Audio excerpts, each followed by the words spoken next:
歐美科技戰今天帶觀眾朋友來關心到是 AI 的霸權易主嗎？今天會來關心到是阿里的這款 Q1 3.7 Max 正式的超越了 GPT 還有 Gemini， 殺進了全球的頂尖的模型當中。那麼另外一方面，等一下也會來關心到是騰訊的晶片則是擊敗了輝達，西方科技護城河難道會出問題嗎？歡迎觀眾朋友等一下在留言區來留言。如果您認為說未來 AI 的霸權已經易主了，可能由中國大陸追上美國，甚至超越美國，留言寫1。如果您認為答案是反之的，美國還會持續的維持領先的話，留言區寫2，來跟我們做更多的互動。好，今天3個火線話題，等一下我们請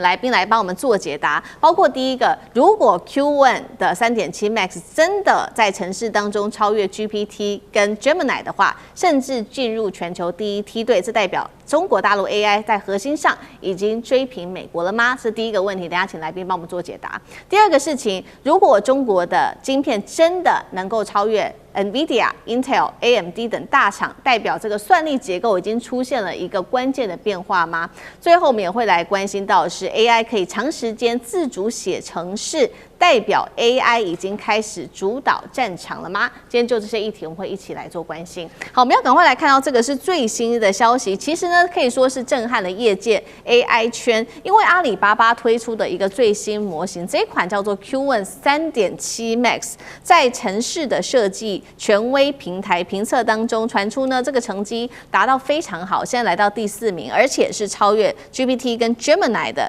奪下了全球第4，而且是非 Cloud 系模型的第1名，代表大陸自制自研的 AI 現在正式殺入了 AI 的重要皇冠的賽道當中，而寫程式的能力也備受看重哦。這當中我们來看到歐文也做了一些比較艱巨的任務，當中包括訓練俄羅斯方塊的 AI， 結果我們來看到這個訓練打敗了誰呢？包括打敗了 GPT 還有 Opus 等等哦。成本重點來了，成本非常的低，只有1.32美元，可是性能是大幅提升36%的。重點是它可以自主的工作，而且連續的工作長達35小時的時間。再來就是它的推理速度更是一口氣暴增了，達到10倍。我們來看到來自於史丹佛大學的教授，AI 指數早就已經示警說，美國僅以2.7%的這個實力，微幅的領先中國大陸而已。剛剛說了嘛，我們還要關心的就是這一款騰訊它所推出的自研晶片滄海 V2， 在莫斯科大學的硬體編碼的這個比賽當中，竟然是擊敗了西方的 AMD、NVIDIA 跟 Intel 等大廠，部分的指標甚至大幅領先，達到了30%以上。而且呢，這款晶片已經正式的進入了量產，預計今年下半年就會提供一個全面性的服務。要來看到這一場中美之間的這個科技大戰，尤其在 AI 領域，剛剛講阿里的這個 Q1 超越 GPT、Gemini， 老師怎麼解讀？ OK， 我這樣講好了，我們活過了歲月哈，大家經歷過 .com 的那個年代，1990年代 Net 出現了，然後呢，後來呢 Net 可以到處連接，變 Internet of Things 啊，就是網際網絡。好，再來呢出現了所謂的Internet 以後 Internet of Things， 最後是 Artificial Intelligence Plus Internet of Everything AIOE 啊，所有東西萬物相連，出現了這個我們叫做 CPS 什麼 Cyber 這個 Physical System。那時候我有一些演講講過這個，那是在7、8年前。你知道這個東西很快就變成了，好像就變成舊故事。在2年前出現了一個可以讓你腦動作的叫做 ChatGPT。這個出現，當黃勳這個皮衣男也出現了，讓大家都知道，哇，你知道跟他有關，太厲害了，全世界變了，腦可以動作，可以自主動作，不過他還是回應你的問題，他不是自主的哦，他可以回應，可以解答，他可以協助你很多東西，還不夠，現在更可怕，自主編碼出現了，這圖片不得了，各位去注意一下，最近啊，這個事情不能再推了，這世界要毀滅了。我怎麼講呢？因為最近最厲害的就是你剛剛講到 Q1 3.7， 那需要花時間去講，它幾乎超過了 ChatGPT， 超過 Gemini， 但它很難超過 Anthropic 的什麼東西、Cloud Method。那 Cloud 裡面的 Opus 啊，4.6、4.7， 大家都還贏它了。它現在只輸這個 Anthropic Cloud， 你相不相信？它很厲害。當然，也就是說，在程式編碼又變得更深等級，它是自主編程哦。最厲害的，我先形容一下哈，這個大家一定要知道。這個我們講這 Anthropic 的這個所謂的 Cloud Meter， 它是一種很神話型的，它可以自動偵測你的軟體漏洞，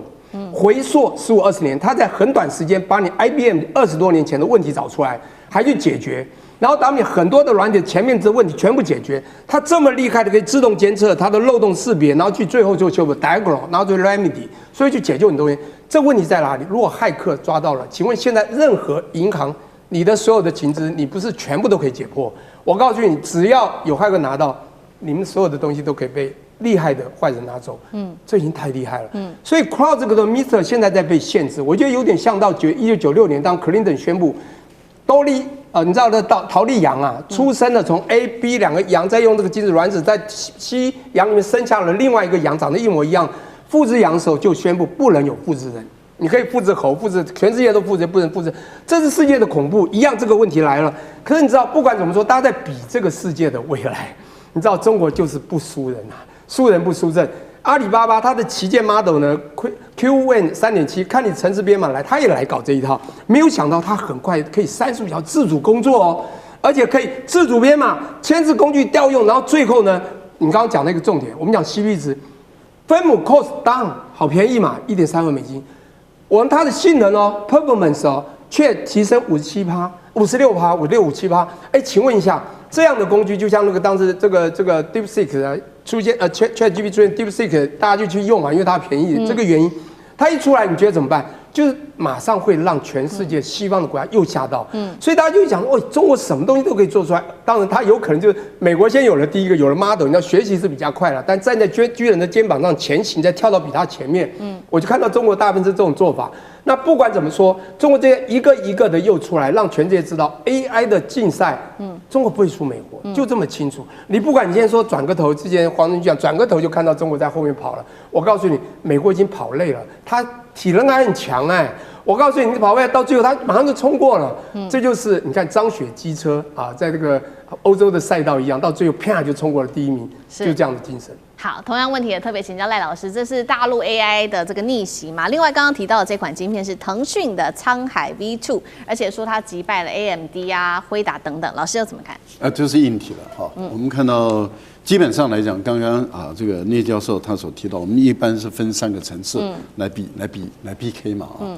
那原本大家都認為說，美國在基礎這個領域，在底層這個部分比較強，中國在商務應用方面比較強，所以各有各的強勢。現在的問題是在於，美國在商務應用這個部分的成本太高，那你只要成本高，你的費用就高，費用高，你的市場的很快的這種撒出去的速度就會慢，而中國大陸的費用這麼便宜的話，它撒出去的速度就會很快。那你想，如果說在這個層次的比較來講的話，美國要怎麼去追中國大陸？也就是我可以便宜到你做不到的地步。那你美國未來訂閱付，你就是變成企業少數人在訂閱，而廣大人他會考慮，我為什麼要付那麼高的價錢去用你的這個 GPT？ 我為什麼不用這個便宜的？那一樣的功能，甚至功能更好，我為什麼不買便宜的？所以我覺得這個在競爭這個部分，美國已經失去優勢了。另外，在底層建築這個部分，大陸前一段時間我們在上禮拜也討論這個節目也討論過，它已經繞開了底層了。對。那這個部分裡面，等於是你美國的所有的優勢都不見了。好，那接着那就是硬體了。也本身也就是黃仁勳最自以為好的，就是說我的東西是好的嘛，英偉達的東西是好的。可是問題是在於，連華為都告訴你說，我可以趕上你。那當你硬件這個部分被證明說騰訊都贏你的情形下的時候，當然黃仁勳的東西賣不進去中國。當你的產品賣不進去中國，你失去了一個大的市場，而中國大陸開始可以進入量產的一個階段，而開始反賣到國外去的時候，它變成是跟你是競爭者了。過去你幾乎沒有競爭者。現在你不但賣不進去中國的市場，中國的產品可以跟你對抗，那你在這個部分你的優勢在哪裡？所以我個人認為，美國的在晶片硬體部分的優勢也是在消失，而黃仁勳正在台灣準備要蓋一個4000多人的大廠。對，他要蓋4000多人的大廠，我第一個念頭想起來的是什麼？不是這個廠不夠新穎、不夠現代化、不夠好，而是他要說要容納4000個人。他說：“我要把4000個頂尖的人吸納進來，誰供應？我們一個大學，我們就講說台灣前3名大學，一個是這個台科大，因為要講科技工程訓練的話，台科大、台大、清大，你每個系每一年只培養幾個人？不到，每一個學校不超過100個人，那你能培養多少人？研究所不超過50個人，所以你的數量根本不夠嘛。而中國大陸學理工科的學生的總和數量之大、規模之大、基礎之大，更何況這個所有的 AI， 大家都會告訴你說都是華人，60%以上到70%都是華人。那當中國大陸的規模越來越大的，它的待遇越來越高，吸引力越來越強的時候，原來在美國工作的人，他受到的待遇環境跟他認為他不受到公平的待遇的時候，他當然不願意在美国工作。在移動的3個層面來看的話，你在這條賽道上，美國怎麼可能贏中國？現在你說美國也沒有領先了，因為原來在3月前說我們領先2-3個月，可是現在是6月了。如果以3月的數據來推斷的話，你現在根本沒有領先了，所以並駕齊驅，接着那就是被中國大陸超越嘛。好，所以我們現在看到這場美中在 AI 的競賽，考驗的不只是在技術哦，還包括了 AI 的這個人才戰跟整體的資金哦。我們持續看到，所以呢，現在來自於英國的最高網絡情報首長，他也公開了示警，有關於未來的這個美中在 AI 的競賽。他說，西方現在維持對大陸科技優勢的時間已經不多了。他甚至承認，中國已經成為科學還有呢科技的強權，而且在情報跟網絡軍事系統是具備高度成熟能力的。酈將軍同意嗎？我認為說，我又要講《孫子兵法》。《孫子兵法》有一句話叫做"行兵之極，至於無形"。用兵最高的階段就是讓人家看不出來你要怎麼樣來用兵。那如果說未來的 AI 能夠在某一方面取得壓倒式的優勢來講的話，當然它可以取代這個火力的競賽，達到所謂《孫子兵法》所講的"不戰而屈人之兵"。那這種話怎麼講呢？我用一個比較簡單的方式來跟各位做解釋。假如說我們戰場上面，譬如說一盤棋局，我講的是象棋來講的話，那在戰場上面，你不可能看到對方這個每一步怎麼走，你根本就看不到。可能對方16顆子裡面，你可能只看到3顆、4顆，那還經過你的情報包括你的衛星偵收到敵人的位置。可是光這幾顆子你知道這幾顆子，你根本就不曉得敵人下一步，你的對手下一步會下哪一步。那甚至於你自己的16顆子，你都不見得很清楚它的位置。這叫什麼呢？這叫戰場之誤你根本就看不清楚。這時候就需要什麼？以前我們戰場上面是靠人腦來判斷，就是說，根據這幾顆子，我來研判他的這個將可能在什麼地方，他的炮可能在什麼地方，他炮下一步可能會走什麼位置，那我要怎麼來因應大概戰場上面類似這種情形。那當然，如果說能夠全盤看清楚，那當然我很清楚。而且不但如果說全盤能夠看到對方每一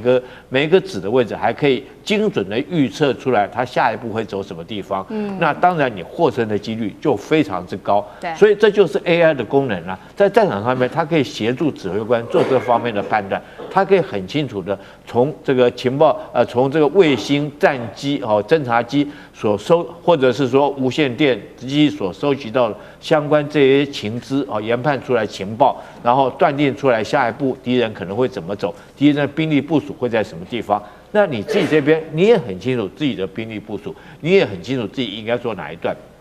這時候如果說借助 AI 的話，你就不用人腦去判斷，人腦去判斷，那有時候憑良心講，只是有些機運啊。